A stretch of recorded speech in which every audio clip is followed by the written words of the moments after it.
Assalamualaikum warahmatullahi wabarakatuh. Kisah seorang kiai dengan seorang anak kecil. Seorang kiai pulang dari mengumpulkan ranting-ranting pohon. Dalam perjalanannya berjumpa seorang pemuda bernama Si Fulan yang baru saja menangkap seekor kupu-kupu dan masih dalam genggaman tangannya. Si Fulan bertanya kepada Pak Kiai, "Pak Kiai, bagaimana kalau kita main tebak-tebakan?" Jawab sang Kiai, "Baik. Bagaimana tebak-tebakannya wahai anakku?" Dan si Fulan menjawab, "Coba tebak Pak Kiai, kupu-kupu dalam genggamanku ini hidup atau sudah mati? Jika Anda salah tebak, maka pikulan kayu itu menjadi milikku semuanya." Dengan persetujuan itu, Pak Kiai pun menjawab, "Baik, saya setuju. Sekarang saya jawab, kupu-kupu dalam genggamanmu itu sekarang sudah mati." Dan jawab si Fulan dengan tertawa, "Hahaha, Anda salah Pak Kiai." Akhirnya si Fulan pun membuka genggamannya dan kupu-kupu pun itu terbang tinggi dan pergi jauh.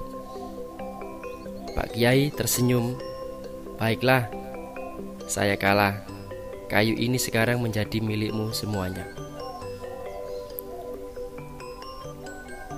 Akhirnya si Fulan pun tidak mengerti kenapa Pak Kiai begitu bergembira, tersenyum bahagia. Tetapi karena ia sudah mendapat sepikul kayu bakar, maka si Fulan pun membawanya pulang dengan gembira juga. Sesampai di rumah, ayah si Fulan pun bertanya soal muasal sepikul kayu bakar tersebut. Dan si Fulan pun bangga menceritakan kisahnya, bahwasanya menang taruhan dengan seorang kiai. Dan apa yang terjadi? Ayahnya sangat marah mendengar cerita dari Fulan tersebut. Ayah Fulan bertanya, "Kamu mengira kamu benar-benar menang? Kamu itu kalah. Sebenarnya kamu yang salah. Tapi kamu tidak mengetahui di mana salahmu." Si Fulan pun bingung, dan ayahnya memerintahkan agar mengembalikan kayunya ke tempat Pak Kiai tersebut, dan disuruh sambil meminta maaf. Pak Kiai hanya mengangguk sambil tersenyum tanpa bilang apapun. Dalam perjalanan pulang, si Fulan bertanya tentang urusan ini kepada ayahnya. Si ayah menarik nafas panjang dan menerangkannya dengan jelas. "Begini wahai anakku, Pak Kiai itu sengaja bilang ke kamu kalau kupu-kupu itu sudah mati, baru kamu mau melepaskan kupu-kupu itu, sehingga kamu dianggap menang. Coba kalau Pak Kiai bilang bahwa kupu-kupu itu masih hidup, pasti kamu akan meremas kupu-kupu yang ada dalam genggaman tanganmu itu. dan kamu juga pasti yang menang. Kamu mengira Pak Kiai itu tidak mengetahui akan kelicikan kamu itu.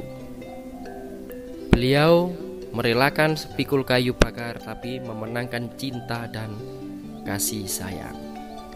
Selesai. Jadi cerita yang diambil dari ini adalah bahwasanya dengan menolong seseorang atau makhluk Allah, kita tidak perlu diketahui banyak orang. Dan juga mengalah juga untuk menang. Bahwasanya mengalah bukanlah kalah. Selamat mempraktikkan di dalam kehidupan kita sehari-hari. Sesungguhnya saat kita menolong orang tanpa sepengetahuan orang lain, maka itu lebih afdol, lebih utama, lebih mulia. Karena untuk menghindari sebuah kepameran, supaya tumbuh keikhlasan di dalam diri kita masing-masing. Assalamualaikum warahmatullahi wabarakatuh.